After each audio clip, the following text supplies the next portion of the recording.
The weather may be getting warmer in Canada's Northwest Territories, the home of Buffalo Airways. But Jimmy Essery is hoping things stay cold just a little bit longer. Well, we're loading up to go and put an ice strip for Buffalo Airways for a C-46 and a DC-3. I used to load these things where you couldn't get a credit card in after. Yeah. Jimmy's a mechanic, but he's also a master at building ice strips on frozen lakes. Building your own ice strip to do a job is very old school. So we had to pull up someone really old school, which is Jimmy Essery, who's been at Buffalo since the 70s. Throw Jimmy Essery on an airplane, get him out there, and hope for the best. Jimmy will fly on a Twin Otter and land on skis at a mining camp on Sunrise Lake, 130 kilometers northeast of Yellowknife. No one has ever built an ice strip on Sunrise before, let alone landed Buffalo's massive warbirds on it. And it's dangerously late in the season. But the mining company has no choice. It has a heavy drill to move in. This is the only way it can come in right now is on the big plains that Buffalo is able to supply. We could have a warming spell, the ice could disappear, which would mean we wouldn't be able to do a drill program until next winter. So we would lose a whole year. Your window from ice to no ice is really shortening up. It's melting fast. You know, this is the most riskiest thing we've done yet this year. The timeline was there because every day we're getting 2 to 3 degrees warmer. If the ice is too soft and thin, it could crack under the weight of the plane. That's what happened to a DC-3 near Yellowknife back in 1961. When they eventually pulled it out of the water, 16-year-old Joe McBryan was there. Jimmy may be Buffalo's ice strip expert, but he's never had just 48 hours to build one before. And Joe doesn't believe it's even possible. They can build a strip that quick, you know, 5,000 or 3,000 or 4,000 feet on a lake like that with a cap. I don't know if you guys realize how much shoveling that is. There is no way a guy with a Bobcat can build a strip within 2 days. Jimmy had all the information. And I'm just going by what Jimmy said. They're going to try and put in a strip overnight. It's just going to be a dog trail.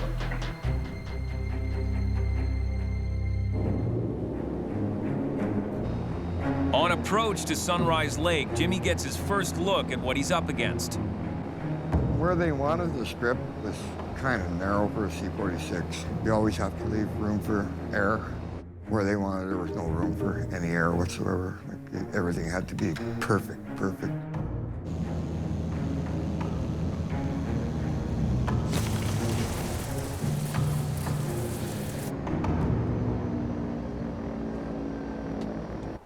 Okay, ready to drill some holes, test the ice, plow some snow, make a strip. But it's not quite that simple. Every strip is different. You know, every snow is different. Every lake is different. And you can see it's really rough. And if we bounce a couple of times, we don't have any room for air here. It's got to be safe. You know, the pilots are depending on me. I'm depending on the pilots. We're depending on the airplane. There's a lot of ifs, and we're trying to eliminate every if we can. Anytime you're messing around with ice, it's extremely dangerous. You can imagine now, you're landing on a runway that's technically floating, and it's unstable and it's unpredictable. What we're coming up to here is water under the snow. There, you can see it's wet right there. There we go. Hey, we can't do nothing with that. For this part, the lake is screwed. If Jimmy can't find solid ice, no Buffalo cargo plane will be able to land. The mining company will have to wait till next year to fly the drill in. Jimmy's got to find 36 inches of ice for the C-46 to go in there with the full load.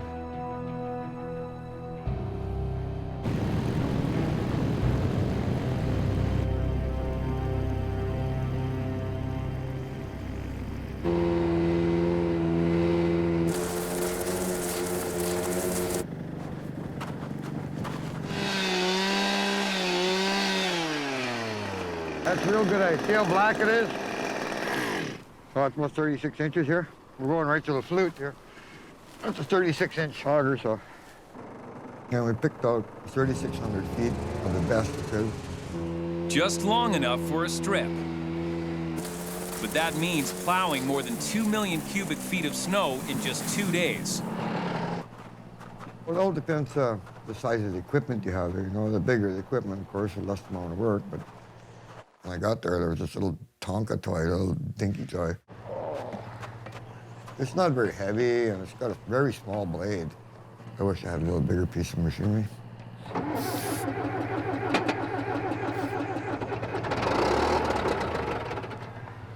John Deere, been a while. Almost wants to go.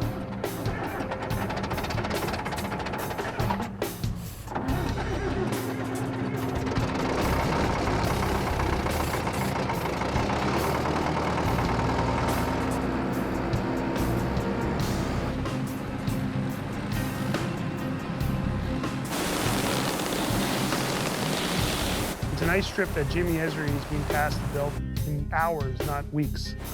The snow only moves so fast. The cat only moves so fast. You can only last so long. Well, we had a long couple days. The first plane is expected to land here the day after tomorrow, if the ice is firm enough and Jimmy can clear the strip in time.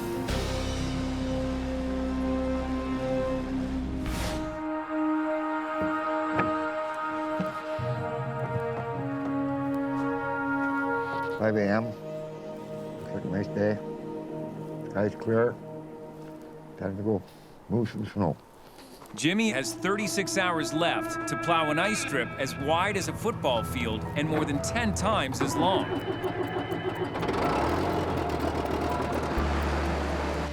You just keep doing the loops, trying to beat it to death.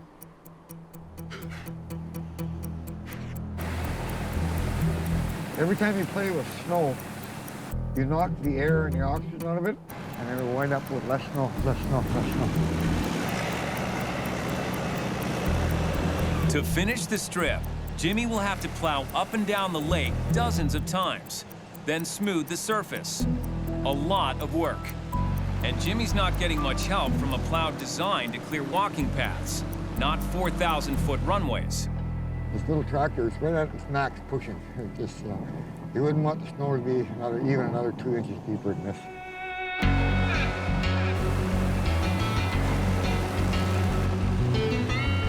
Jimmy plows on.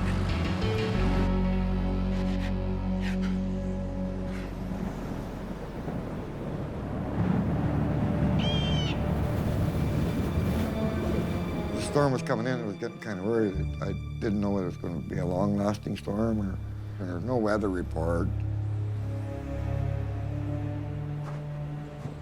Let's try to call the big guy here, make a plan.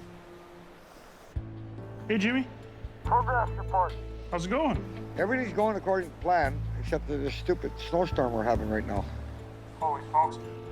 How's the strip? I got to extend it another 400 feet for a C-46.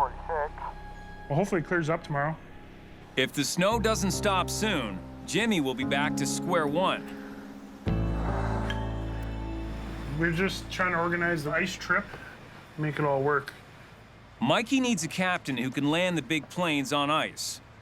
Now is better than tomorrow. And that captain is AJ DeCoste. You want me to show you on the map? Yeah, dude. Okay, Jimmy's going to give me the exact coordinates, and then 2 loads of sunrise, and then come home.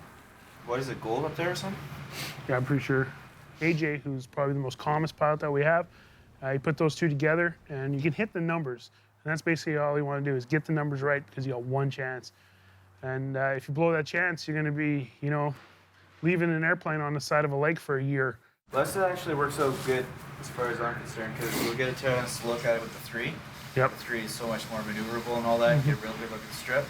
Then we can go at it with the 46. Who else they got up there? Just those guys? No, they got a full crew there. I believe AJ is the person that can bring it in.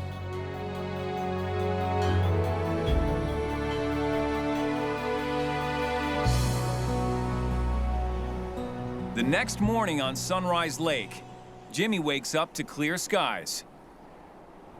But the overnight snowfall has put him way behind schedule. The snow is fairly deep. I'm quite surprised there's so much snow.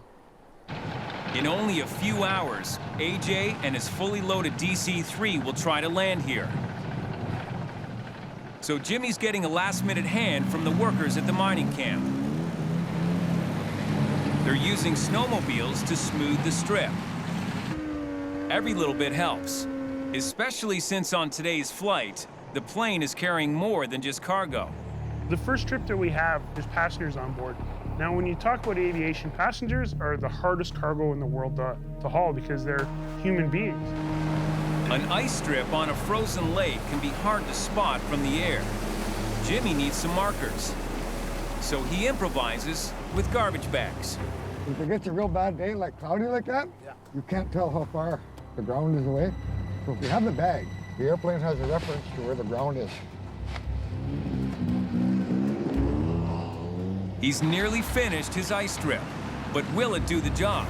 You build a strip or something, all kinds of things go through your mind. You know, did I make it far enough this way? Is it wide enough? He has to abort. Does he have enough room to get out of here? There's no time for improvements. A plane full of people is about to put Jimmy's ice strip to the test. You know what we could do is we could just back that trailer up to the airplane. In Hay River, Captain AJ DeCoste and co-pilot Andrew Vike are getting ready to fly a DC-3 full of passengers and cargo onto an ice strip on Sunrise Lake. But the temperature is rising. We were thinking, hey, is this weather going to warm right up and is this strip going to be done? You know, how warm is it going to get? If it gets too warm, the strip will deteriorate and landing could become dangerous. You can see, once the sun starts hitting these hills and you get some heat to it, the water will run down and this bay will flood. It'll flood right out. It's over 3,000 pounds of gear. What are you thinking? Including the sled? Not including the sled. All the guys there, all 8 passengers, they helped us load the plane, so it went very fast. The majority of the cargo was their gear. The 8 passengers are heading to Sunrise Lake to conduct a geophysical survey for the mining company. Because it is a custom-built strip just for you guys, really. We got our best runway guy there right now. Safety first. Especially landing all this cargo. The real dangers of this job is the unknown. We're flying by the seat of our pants. It's up to the boys now. These guys got to see if they can land on an unknown airstrip, which is pretty risky. Taxiing runway 31 for VFR, heading northbound. Go ahead, your advisory. Buffalo 723, wind 290 at 10 altimeter. 2990, no reported traffic. 990, we're taxiing 31. At Sunrise Lake, there's no tower, not even communication with anyone on the ground. You don't have any runway surface condition, you don't have any reported winds, you just got to figure it out on your own. In under an hour, AJ will face an untested landing strip that he's never seen before.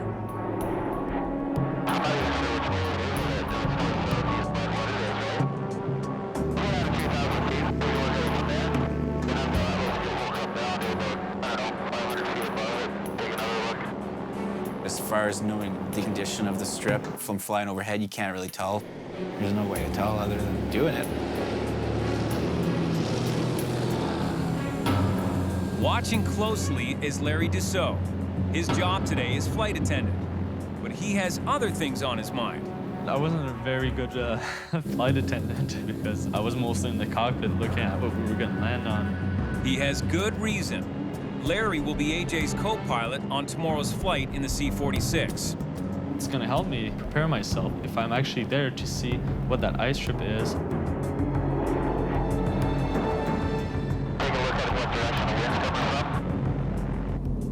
The crew tries to calculate wind direction. The plane has to land into the wind to get maximum control. There's very few indications to give you the direction of the wind. There aren't any windsocks or anything around. The only way to determine wind direction is to compare the DC-3's airspeed indicator with the GPS's ground speed reading. If your ground speed is higher than what's indicated in your aircraft, then you know that you got a tailwind. You got a wind pushing you, making you go faster.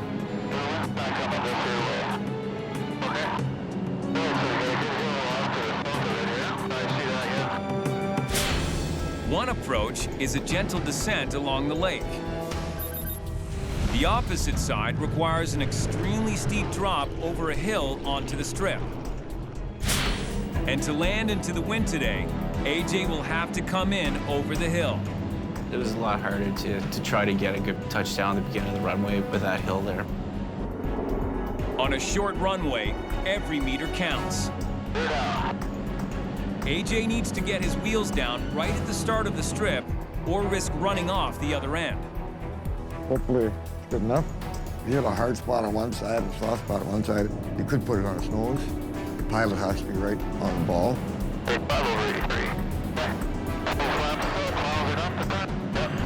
I had to hug the hill pretty closely and then take power off altogether to get down. AJ kills the power. When you cut the throttles like that, that plane's gonna drop. It's gonna drop like a rock. But the steep drop into position makes the landing more difficult.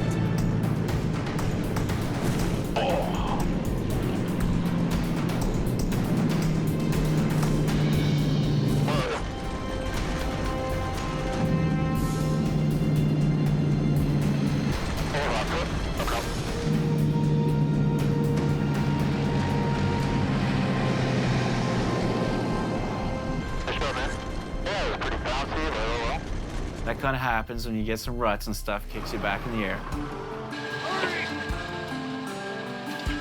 Mikey says sorry. Need a hand there? Hey, how you doing? Good? Yeah, no? Strip looked big until that f***ing DC-3 got here. Yeah. The strip is just big enough for the DC-3, but tomorrow's flight is in a much larger C-46, carrying twice the payload.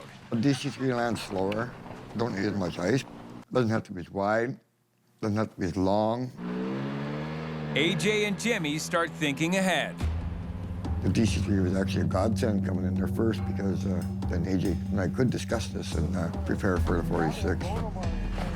When it's down flat like this is great. This amount of snow in here right now, that'd be perfect if it was all like that.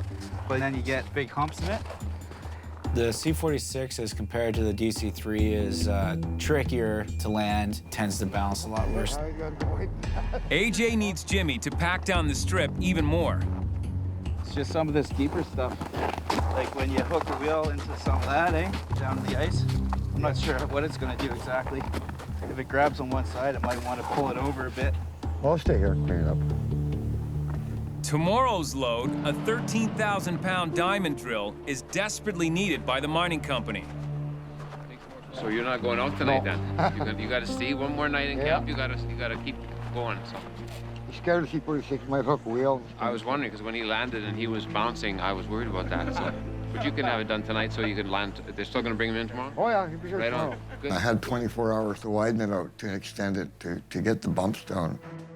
When AJ returns, he'll be putting his faith in Jimmy once again. And with a much bigger plane, there's no margin for error. The next day in Hay River, AJ and his rookie co-pilot Larry I'm flying this now. are getting ready for Buffalo's second flight to the ice strip on Sunrise Lake. It was a bit challenging with the DC-3, but now we're talking about a 46 heavier, faster aircraft. That's where there's a lot of what if that comes into play. Fully loaded, the C-46 is twice the weight of the DC-3. With a heavier plane, AJ will be putting more stress on the ice strip. This is a typical drill move. Basically, you got the drill rod, the drill. I mean, there's some pretty ugly stuff to move, so we have 1,200 of these. So we got about 7,200 pounds of drill rods. Miscellaneous stuff from a coffee maker to Don't forget the brand new washing machine. That's probably looking at 1,000 pounds a piece. It's not easy like pushing pallets up there. You got to put it all by hand, strap it down. AJ has to keep a running tally on the weight as they load the plane. We'll try to put that motor on there next. We'll set it down on a couple blocks so we can get under it.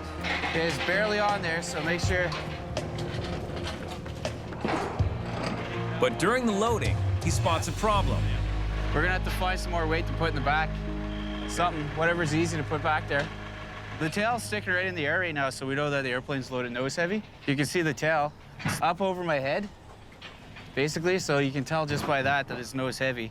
A well-balanced airplane really makes a big difference as far as your approach and landing. Yep, let's do that, man.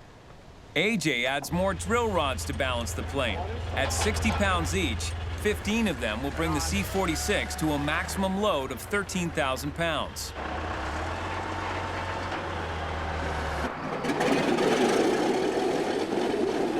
You ready, left? Ready, right? She's a huge beast. She's very difficult to control, especially during takeoffs and landing. If you're not very, very careful, she can be very dangerous. Hey, over Buffalo 525, now 5 DB north, clear your zone, have a good day. Buffalo 525, you as well. There she is. There she be.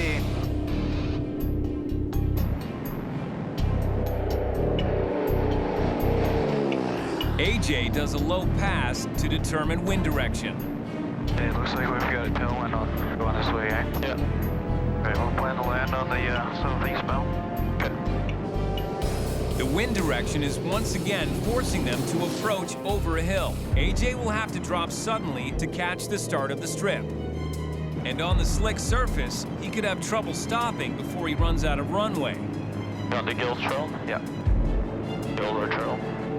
The last thing he wants to do is use the brakes. If you need to use your brakes and it's slippery, then they're not going to work, and you're going to slide off into the snow. Once you start sliding, there's all kinds of things that go wrong. Like Murphy's Law, it's right there knocking on your door.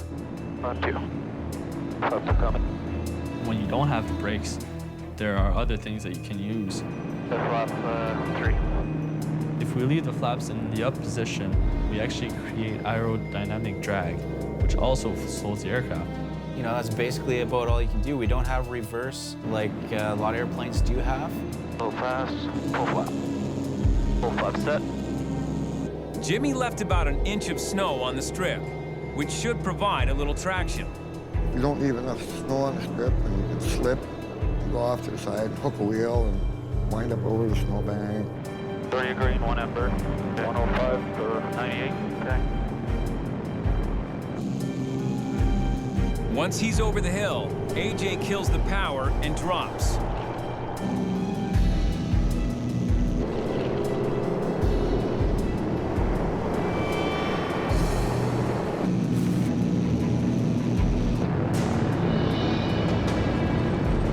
Now, he needs to stop without using the brakes.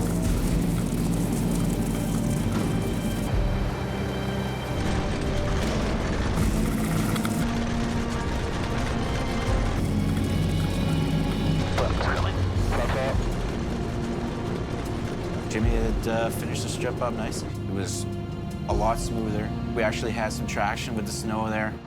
Hey, good landing, by the way. Thanks. Jimmy did a really good job with the runway, and AJ did a really good job on his approach, which led to a brakeless landing. We made it. We're still on top of the ice.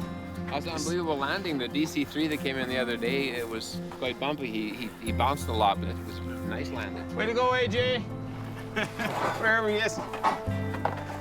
The mining camp has its diamond drill, but there's something it doesn't have: a forklift. And that's not light equipment. And some pieces are over 3,000 pounds. So how do you unload it? Fortunately, Buffalo has a unique solution. Joe had a ramp specifically built to offload in cases where there's no forklift available, where the door's, in excess of 10 feet high. You need to have something when you're dealing with, 14, 15, 1,600 pound pieces. What's the plan there, Jimmy? We'll bring it out, open the head, put 2 legs on it.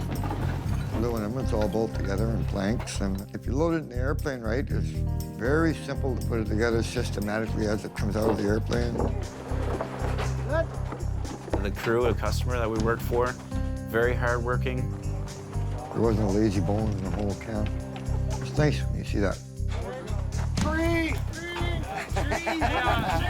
Number 3! So it went together like lickety-split really quickly. That is a hell of a nice ramp, eh? Holy smokes. Somebody did a little bit of thinking to build that one. I think the customer was pretty happy about how it all went, actually.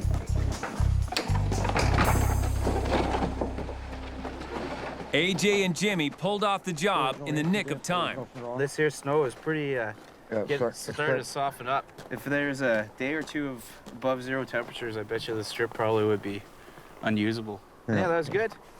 Yeah, that was good. Well. Good job done. You've accomplished another job, and everybody got in safe. But landing's only half the battle. They got to get back out of there again. And on takeoff, the C-46 is tough to control at the best of times. If you get her going in one direction and you don't catch her, it's going to require so much strength to pull back on the other side. It's a huge aircraft that will kick your ass if you give her a chance. And the winds aren't going to make it any easier. The wind switched around.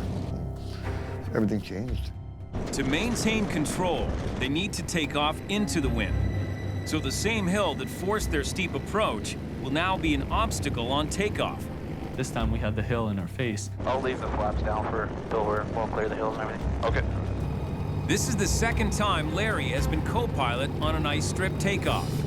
Well, the first time I did takeoffs on ice strips, it didn't go too well. The first time flying with Devin Brooks, Larry had trouble raising the landing gear and let go of the throttles on takeoff. What are you doing?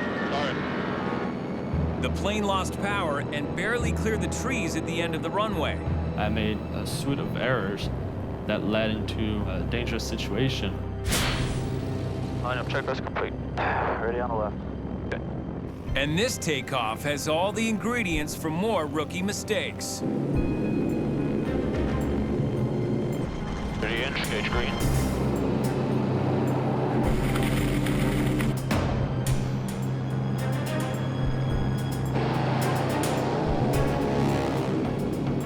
Gear up. Gears up.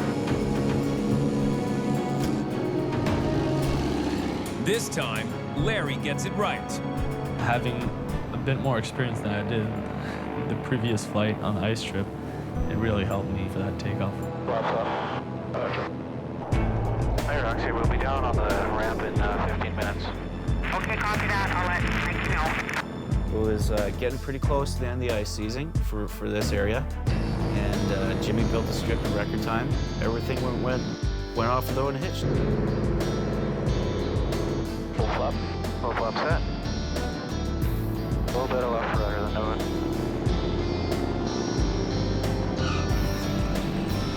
Yeah, control. Okay. It was a good surprise to see the work that Jimmy did. Unbelievable for 2 days. And because of him, this was a successful mission. Yes! How was the ice strip? You never even had to use the brakes. Proud of yourself? A little bit. The job got done. Everybody's happy. You know, let's go home and maybe have a beer and celebrate.